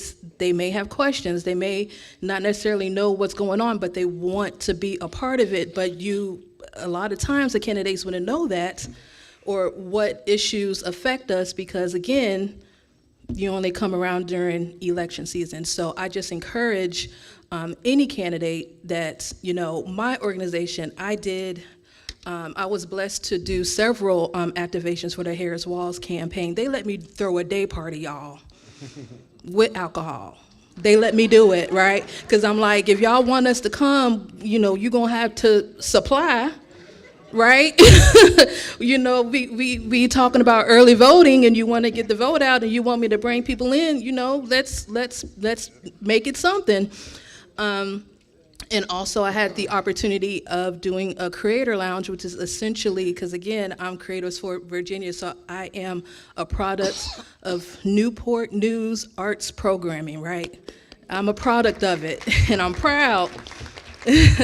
And I understand that people get engaged like in various forms, right? So, I was like, hey, let me pull together a lounge. I had my homeboy, a small business owner, he got a mobile studio. I said, pull up. And I had people that were coming, they were, talking about pretty much how they felt about the campaign. They were, poets were just coming in. They were having the opportunity to record. I had a banned book display because, again, I feel like that was something that was overlooked during the campaign and the messaging. So I have a friend who owns a bookstore that's a creative. Pull up, bring your books. and let's be creative about how we get people involved and engaged with, when it comes to civic engagement. And a part of it, and like I said, I started my organization because after being in the music business for 15, almost 20 years, I understand how connected these artists are with the government and where they getting their money from, and lots of different things that take place, and just making sure that those that put money into our economy, that their voices are being heard and that we have seats at the table. So I believe that answered the question. It did. Okay, thank you, Ms. Galing. Thank you so much for thank you so much for having me. It's an honor to be on this panel. And one last thing, I just want to, similar to what Councilman Ely said, young people, please have conversations with your elders. This is rinse and repeat what is happening. We need to have intergenerational conversations. I was blessed to serve under Reverend Jesse Jackson for 3 years and do some work with him, and that was the biggest thing that I learned, was intergenerational conversations, and knowing that what is happening is not new. It is not new. And we can learn from each other during this space. And I yield my time. Thank you, guys. Ms. Keena Carson, thank you very much, with Creatives for Virginia. We had a question already challenging you to write a song to motivate folks. Following on the heels of The Revolution will be televised. And Fight the Power. Just some suggestions for titles, although they've already been taken. But thank you for joining us. All righty. And last but not least, from Virginia Beach, only spent, an hour in the tunnel? And you persevered, and we love that. This young man's a senior at Bayside High School in Virginia Beach. He's our future. He's our future. And he has an historic name. I'm Googling it. But ladies and gentlemen, let's welcome this young boy, Bryce Dildy. Let's give him a round of applause, everybody, and welcome. Bryce, I got a question for you. I want to warm you up first. As a first-time voter, what's motivating you to participate in the elections? Did you vote? Were you old enough to vote in the November 2024 election? No, sir. Not yet. So you'll be voting in the next one. Yes, sir. And you're in Virginia Beach, so that's the first congressional district. Second district. Okay. All righty. That one got out of our hands, but I'll leave that alone. Now, a question for you. Were there specific outreach efforts that resonated with you? How did folks reach you and motivate you to get involved? Well, this is why I believe voting is important. First off, my future is important.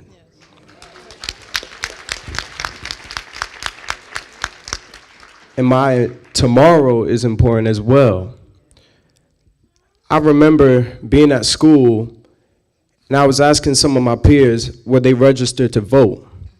Although I wasn't able to vote November 2024, I am pre-registered to vote.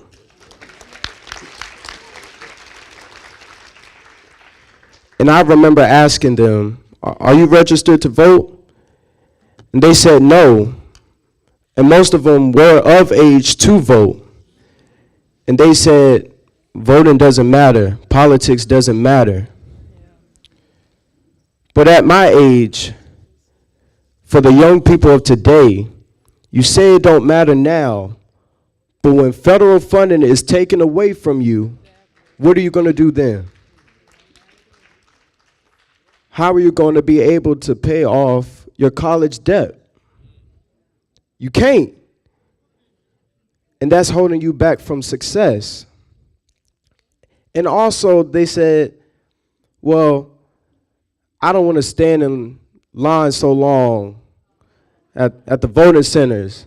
I don't want to go to the ballot. But I have one thing to say. There are some songs that we sing that are longer than what it takes to fill out a ballot form. One trending song that's going that's going on right now, not like us. But you can't be a testimony to that song unless you don't fill out that ballot form.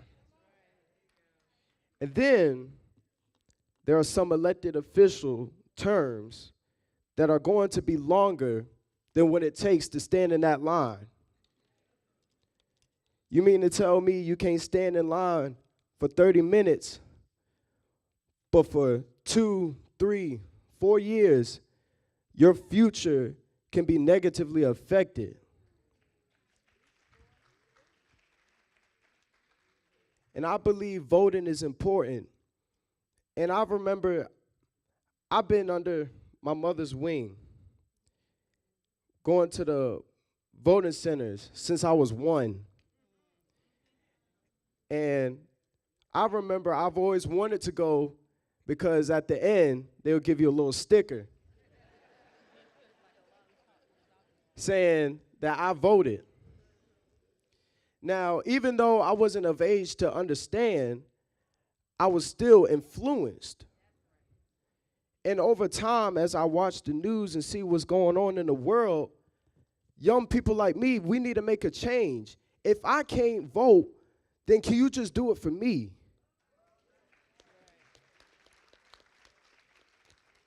Because I'm your tomorrow. I'm the future. But if I can't vote, can you exercise it for me? And that's one thing that we need to talk about with our young people today. They're forgetting what our ancestors did for us. And not just our ancestors, but all the way back to the Civil War. It wasn't just minorities that fought for us. So when you say, no, I'm not going to vote, as Mr. Gray said earlier, what happened to all those sacrifices from years ago, hundreds of years ago? Those sacrifices are important to today. And one thing I remember, my granny, she was my babysitter during the summer and sometimes during the winter. And there was a couple times where it was time to vote. And I'll go with her. I say, Granny, I want to go. I'm going to go to the voting center. She's like, all right. And she was 90 years old. She didn't have no car, no automobile, but she was willing to walk to the voting centers. I remember she told me, she said that her mother, which in my family we call Gaga, she was my great-great-grandmother, she couldn't vote until my granny was 8 years old. Why? Because women didn't have the right to vote during that time. I was 1 year old, and I was able to witness my mother vote for the first black man to be president.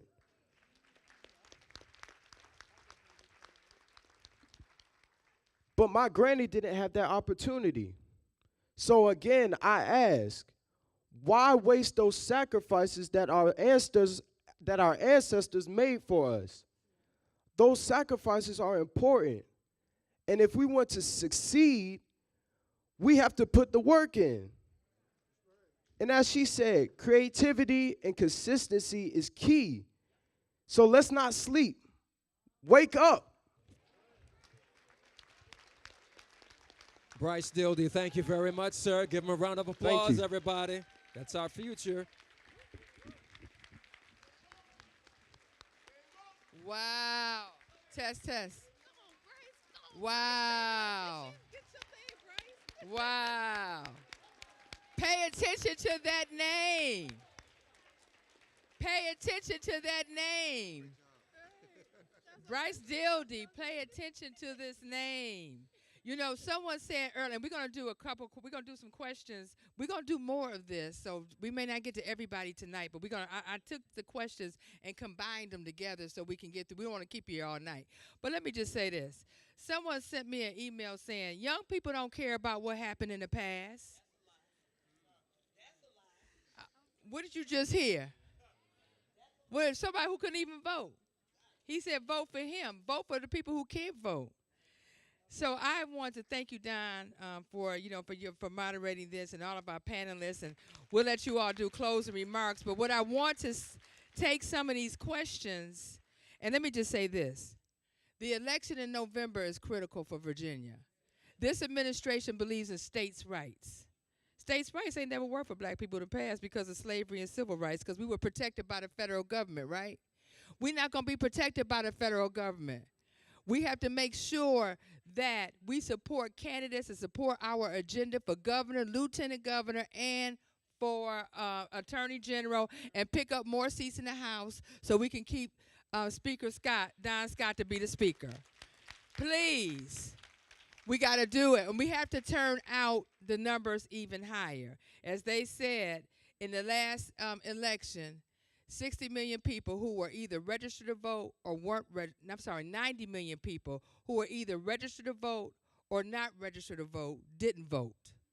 If the couch was on the ballot, the couch would have won the popular vote and the Electoral College. And we cannot allow that the other side who does not support our agenda be a default to the couch. We can't. So I got us a couple questions. I kind of combine it together, and then you all can just jump in however you want to do it, take piece by piece. But the first question, which is a big one, does President Trump have the authority to cancel midterms, and can he make himself have a third term? Okay, go ahead, Eric. Both of y'all can go. Yeah, go ahead. Go ahead. Oh, his microphone's not on. Okay, there you go. I don't know. Okay. All right. Testing 1, 2. So the answer to that question is no, he cannot cancel midterm elections. Now, in the event of a national crisis, elections can be paused, right? If you saw the interview in the Oval Office, one of the most disrespectful things that I've ever seen, other than J6. Things will start to happen around the world, especially with us removing funding. I think the second part of that was third term. Only by, you can't do that, it's the Constitution now. Of course, Congress can enact law in order to do that. I'm not going to speak on if there's a national emergency because I'm not read in on that specifically. But unless it's a congressional act or amendment to the Constitution. Thank you. I think that question has been answered sufficiently. What I would quickly add is when I talked earlier about being vigilant as these executive orders and other executive actions are proceeding through the courts, one of the things we have to at least be aware of is the possibility of what is referred to as a constitutional crisis. Because even if and when the courts make certain pronouncements against Trump's executive orders or other executive actions, the thing we have to keep in mind is the courts do not have an enforcement mechanism.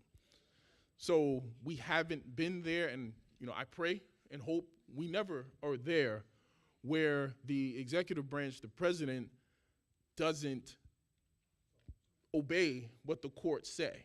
We have not seen that. There is no case law on it. The country has not experienced such. But with all of the chaos being sown and caused, if the courts say no and the executive branch, President Trump, doesn't obey or execute what the courts have said should be done or not done, we could be in the state of a constitutional crisis. And I defer to some of my elders, but we really don't have an answer to what that would look like. But I just want to, again, not to be an alarmist, but to put that out there because it is a real possibility. There's no reason to think that, and so far, it hasn't happened that the administration hasn't somewhat abided by, but we haven't had very many final decisions on these executive orders just yet. All right, another question was, is a recall election a possibility to recall the president? Can you do that? Go ahead, you can't do it on the federal? Can't do it on the federal level. Okay. Well, you can recall on You can local recall levels. at the local Yeah, we've level. done it on local level. We did it with George. We did it for with one of the council persons that fired George Wallace. We did that. Yeah, You yeah. can recall at the local level, but you can't recall at the federal level. Right.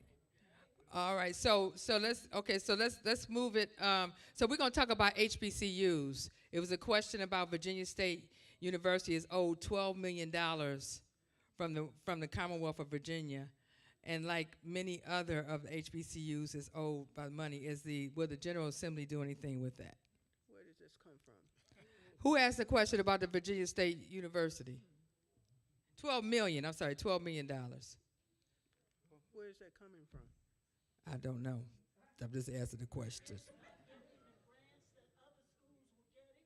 Right.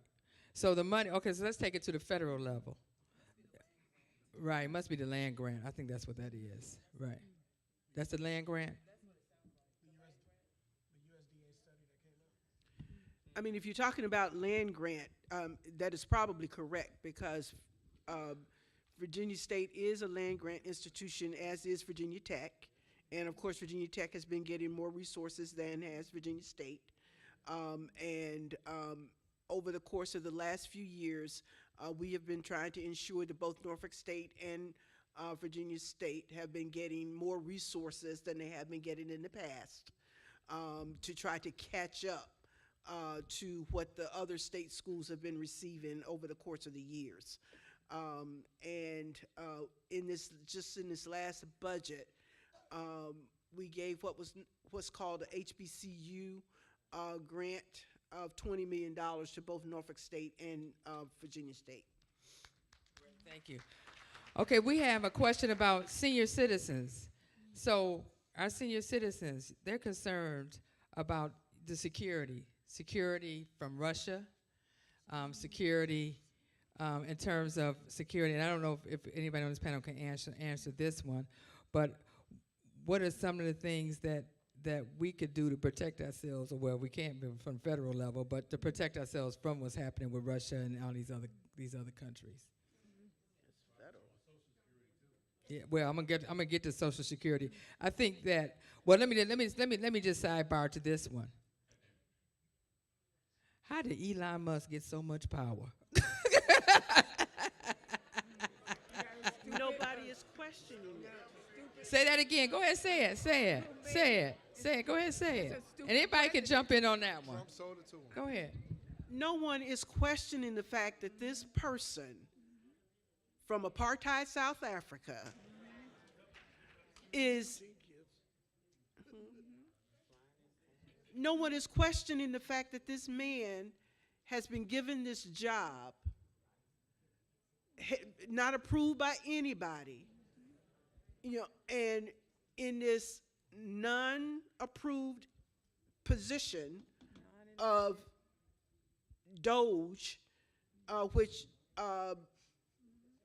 Trump created, and nobody's questioning it. Nobody's questioning it. So Congress is not, I mean, come on, you got the Trumpettes in Congress. So none of them are questioning the fact that you have this made-up position being run by this person who grew up in apartheid South Africa, coming in and firing people, getting into privacy issues in the Treasury Department, in every department, and nobody is saying anything to question what he is doing. And the biggest thing is that you have to realize that Congress and the U.S. Congress and the U.S. Senate is Republican controlled. Okay, so his people are not answering it. In Virginia, although there's and we're nonpartisan, but we political as hell, so let me just say that right now. Our national president says it all the time. But in Virginia, we have a Republican executive office, but the House and Senate is Democratic controlled, right? So that's a saving grace because we support candidates and elected officials that support our agenda. Gayleen, if I could say something very quick on Go Doge ahead. as well. I will be the alarmist here.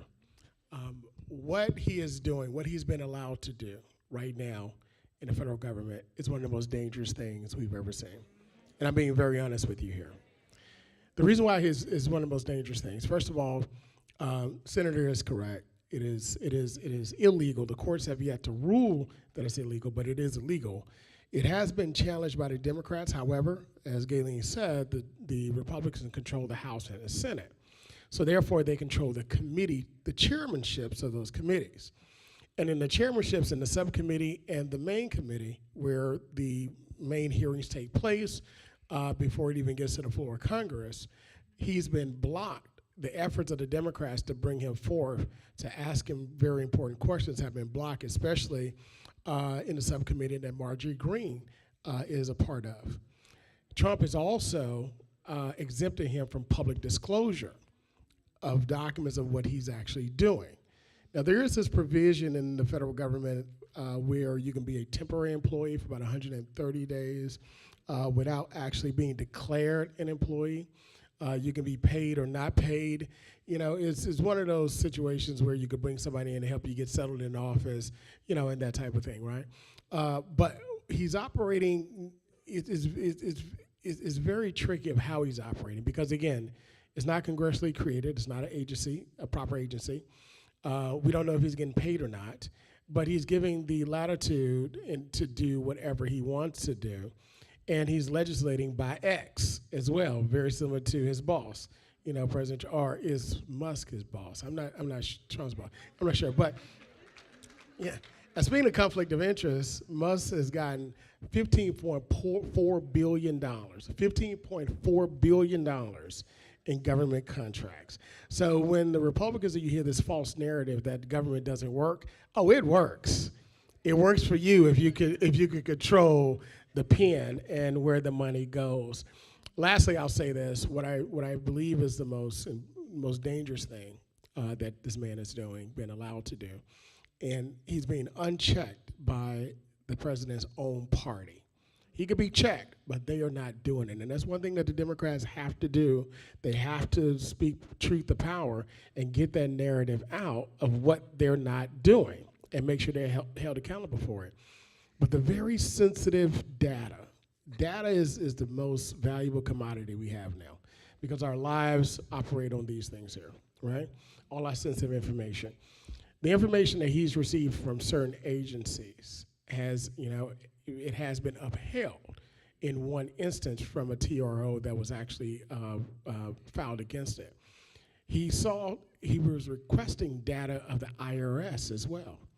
He requested data from the U.S. Treasury. The U.S. Treasury will handle trillions of dollars of payments. He's requested data for employment and personnel data from all the employees of the federal work system. This is very important because this individual now can see what his competition is doing as far as it relates to bids for contracts. He can also see what type of payments are going back and forth to who they're going to, even citizens. And he can also be able to manipulate those things if he wants to. Speaking of waste, yeah, you can waste it if you can manipulate the dollars. And where will those dollars fall, where would they be? Only God will know, and the persons that are doing it. But if you, as my colleague said, if you really wanted to right government and cut, you know, fraud and waste, you do it, of course, with a scalpel, and you do it surgically. You hire accountants to do it, not hackers. All right, this last question, and then we'll do a quick round robin there because we gotta leave out of here. I know that we want our church to be able to close at a decent time. But let me just say this. We have senior citizens that are concerned, and all that are concerned about our health care. Concerned about the Medicaid. We're concerned about Social Security, and the list goes on. And let me just say this, too.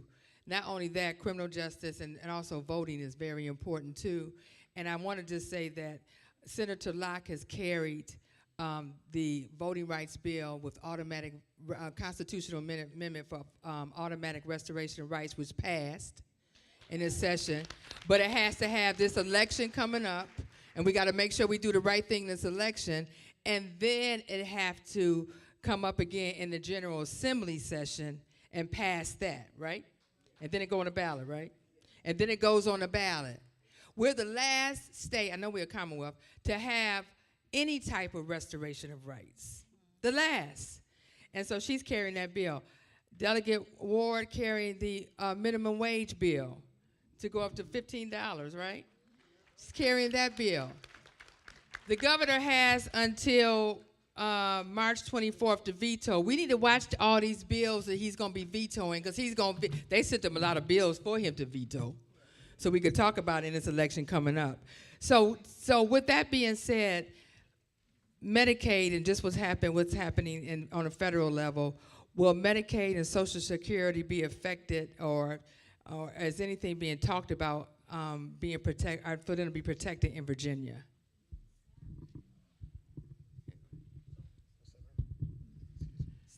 SNAP 2. Medicaid is both state and federally funded. So whatever happens at the federal level is certainly going to impact what happens at the state level. The Speaker of the House lied on national television yesterday and said that if you Google, you're not going to see anything about Medicaid being cut in the budget that was voted out of the House the other day. He's lying because $800 billion is being cut in commerce, which is where Medicaid is. How are you going to cut $800 billion if you're not touching Medicaid? You know, which is the largest piece in that department. You know, but we paid 600 million plus into Medicaid in this budget we just passed. So we at least have that much funded for Medicaid in amendments. That's just amendments, not the biennial budget. So we have that much funded going forward out of state money. That's not depending on whatever the federal government does. That's state money. So we don't know whatever happens at the federal level. We don't know. Okay, great. We're going to have our panelists give 1 minute each, a last word, before we wrap up. So we're going to start with our youngest person on the mound here, right here, Mr. Grace. I have a question. I wonder, all these cuts are being done in the federal level and everything. They are not all people who voted for Harris. A lot of them are Trumpies. So, you know, it comes back to bite them.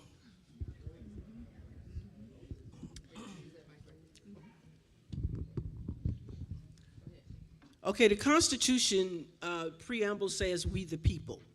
And we know that at the time that it was written by Madison, it didn't include us, a whole bunch of us in this room, as a part of that "we," but we are now included.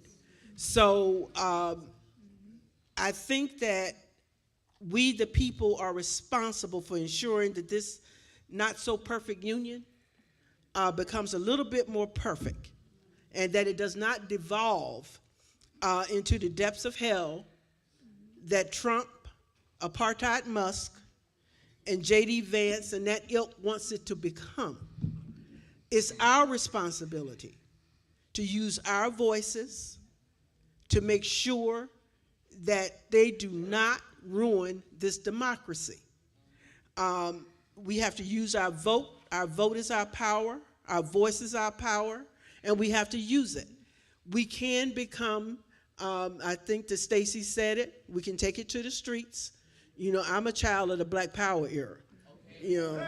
So, you know, I believe very strongly in that. My sister used to get mad at me when I had my niece walking around talking about Free Huey. So I believe very strongly in activism, and advocacy is very powerful and a powerful tool to use against the bullies of this world, and that's what we're dealing with. We're dealing with bullies. And, you know, we have to fight these bullies on the playground and fight them where they are, because James Baldwin once said that if they come for me in the morning, they're coming for you at night. So don't think that you're safe. Don't think that you're safe, because you're not. You know, none of us are. And I just want to say one thing about DEI. In Virginia, one of the things we did before Youngkin came in was that we codified it. So it's in the Code of Virginia, so there's nothing they can do about it.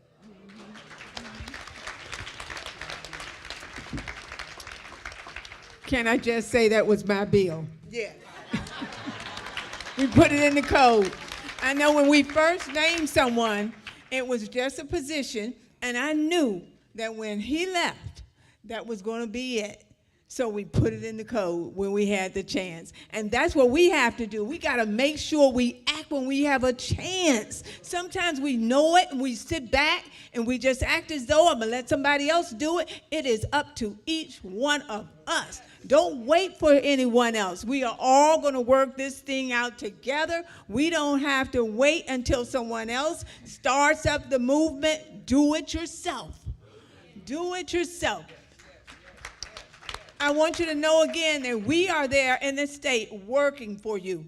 Don't think that we're sitting back doing nothing. We're watching every single thing, because before we left, I told you we got that committee together to make sure we help each person. Everyone, you don't have to be our constituent. Just let us know. Give us our office a call, and I will show you and walk you through whatever needs to be done. Also, you hear that we might have funding cuts or whatever. We're not stupid. That speaker is smart, Don Scott. He made sure he pulled us back together before we left to say that we could come back into session if our funding dropped more than $100 million. We are coming back into session. We have what we call that rainy day money, so we will make sure that you don't suffer as much as possible. We are working for you. We are on your side. Your state is just like your grandma in the summertime when you were running in and out the house, in and out the house. And the first thing she says, don't bring that mess in here.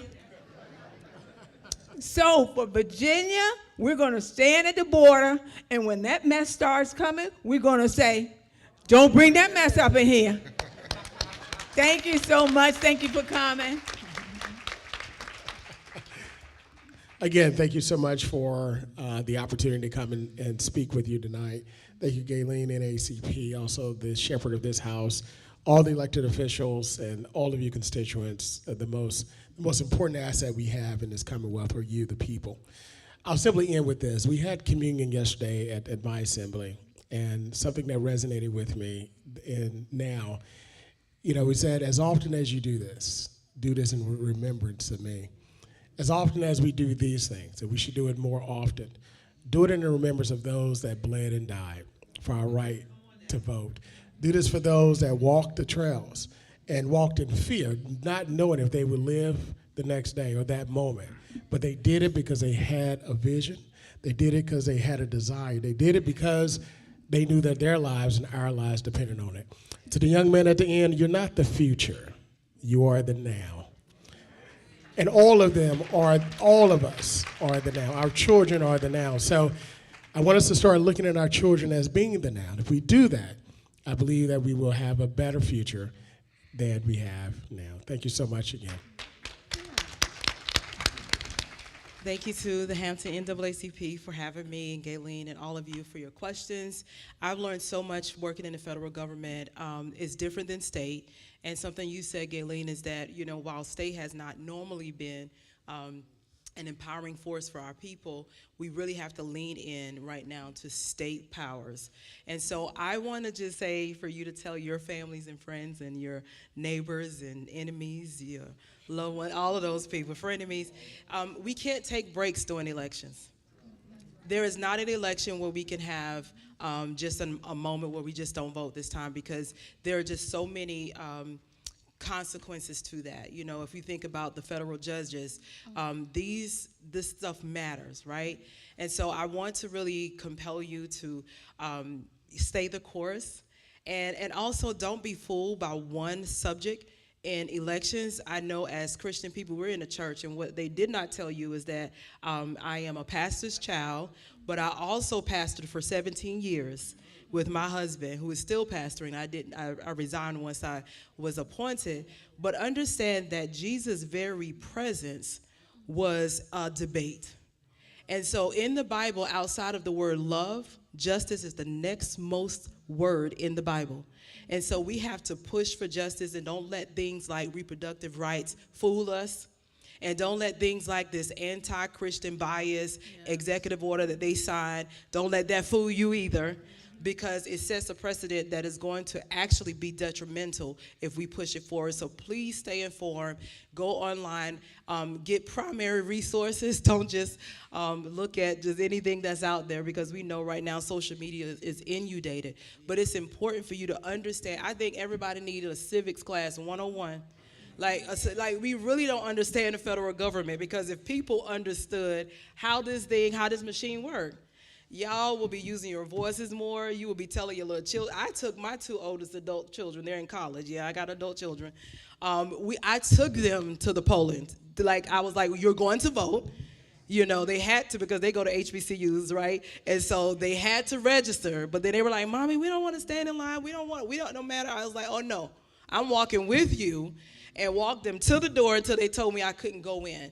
And so sometimes it takes that. I didn't tell them who to vote for, but you go in here and you're going to vote. But next time I might suggest you tell them who to vote for, because we need all the votes that you need. Yep. So everybody's not like this gentleman here, and you have to kind of compel them. And now my children are to the point like, well, Mommy, now I'm starting to understand what you and Papa talk about. So, you know, sometimes it's kind of like, you know, our parents, growing up in the 70s, my mom and them didn't ask me nothing. They told me what to do. So we got to go back to the place where we're kind of telling them until it clicks for them. Thank you so much. Y'all have a good night. Once again, thank you. I'm so grateful for the opportunity to be here with the esteemed panelists at this house of worship. Madam President, I just want to let you know, and the local chapter know, that I am available as needed. Right, because I agree with Dr. We have to do more of this so that we can come together and figure out how to use all the tools in our toolbox as citizens. One point I want to quickly make, someone asked a question earlier about HBCUs, and while I don't have the answer to that specific question, I do want to quickly speak to something that happened that this administration attempted to do and failed. They canceled a huge scholarship program for agriculture studies. Yeah. So that affected 20 some odd HBCUs. Don't believe Norfolk State and Hampton were affected, because just Virginia State, schools that have agriculture programs. But our elected officials in Washington, D.C. and through other efforts, they had to walk that back. So they are not all powerful, but we have to remain diligent and vigilant, because we have to use all of the tools that we have in the toolbox that our ancestors have shown us the way. And to young brother Bryce Diddley, I wouldn't be doing my other job if I didn't say Dildy, I'm sorry, Dildy. I wouldn't be doing my job if I didn't say you would preliminarily have a seat on the Hampton University speech and debate team. Hopefully we see you at our home by the sea. Oh, you're done? Done deal? Great.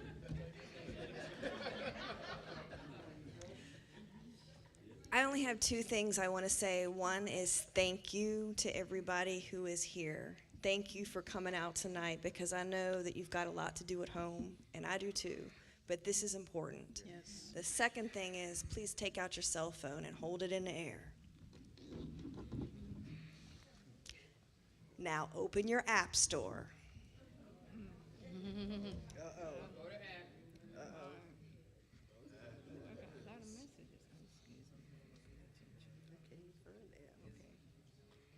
You got your app store open? When you got your app store open, you're going to type in 5, the number 5, calls, the word calls, CALLS, 5 calls. When you find that app, it's a blue icon. It has little white stars on it.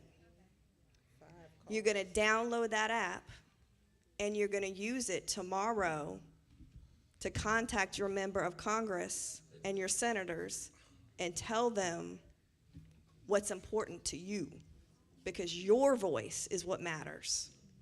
And if they happen to be friendly to us, call them anyways and tell them thank you. And if they're not friendly to us, call them and say, as your constituent, I am calling to let you know that I am not okay with what's happening, and this is what I want you to do about it. That's all I got to say.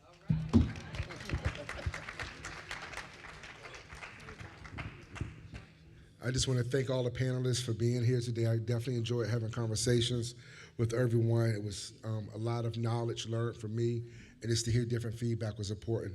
I also like to thank all the citizens for coming out tonight. You could be anywhere on this beautiful night, but you chose to be here to let your voices be heard. I also would like to thank Mayor Jimmy Gray for being here. Amazing mayor of Hampton. Give him a round of applause. And Hope Hopper as well for being here, Hampton City Council. It's good when you see you can work together with your neighboring partner, Hampton City Council and School Board, and have dialogue and come up with solutions on a local level to better serve the citizens of Hampton and Newport News. So I'd like to thank y'all for being here, and that's all. So I definitely want to thank the panelists and thank Gayleen and the NAACP of Hampton. I am the communications chair, brand spanking new. And I'm just blessed and honored to serve in this organization. I definitely want to also thank my elders, and I would not be the woman that I am if it wasn't for my mother. So I definitely want to thank my mom, who is here, who at a very young age instilled some very strong opinions in me. One of them was, don't let nobody tell you how much money you can or cannot make. Amen. That stuck with me. And also, since we are in the house of the Lord, I would not be remiss if I did not say Proverbs 19, verse 21. Many are the plans in a man's heart, but it is the Lord's purpose that prevails. And the Lord's purpose is to serve the people, right? So that's exactly what we're going to do, is serve. That's it. Thank you. I'd like to say thank you to the NAACP. Thank you, Ms. Gayleen, for the opportunity, and for everybody, mostly the adults. Yes. Teach the young people the way. And not just that, stay consistent with them. Yes. Some young people, other than me, haven't had the influence to go to a lot of voting polls or whatnot and being influenced, knowing the importance of voting. But it's not too late. There's still other organizations. For example, I see one of my mentors in the back, part of the 100 Black Men. They definitely teach young black men the importance of voting and just being a black male in America. And as we're in a church setting, yes, the road is going to be rough. These 4 years ahead of us, or even 2. You got to have faith. And there's a scripture that says, Psalms 23:4, yea, though I walk through the valley of the shadow of death, I shall feel no evil, for thy rod and thy staff, they comfort me. So remember that and have faith. Thank you.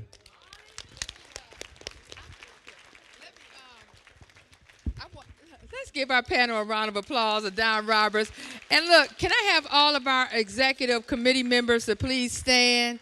And I'm going to tell y'all, we might have us our freedom celebration speaker right here at the end over here. So don't be surprised if I don't bring them up there. I'm just telling you. I do want to thank you all for being here. How many people are members of the NAACP? Raise your hand. All right. Okay, so those who are not members, you cannot get out the front door. There is a membership table at the front. We have all kinds of committees that you can join. We will be following this up with a workshop. We need everyone to be boots and heels on the ground. This is about unity, community. And we got to make sure that we're all on the same page. I'm going to leave you with this scripture, and it's Corinthians 4, verse 18.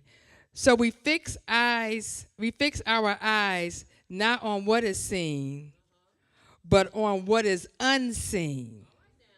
For what is seen is temporary, but what is unseen is eternal. Remember that.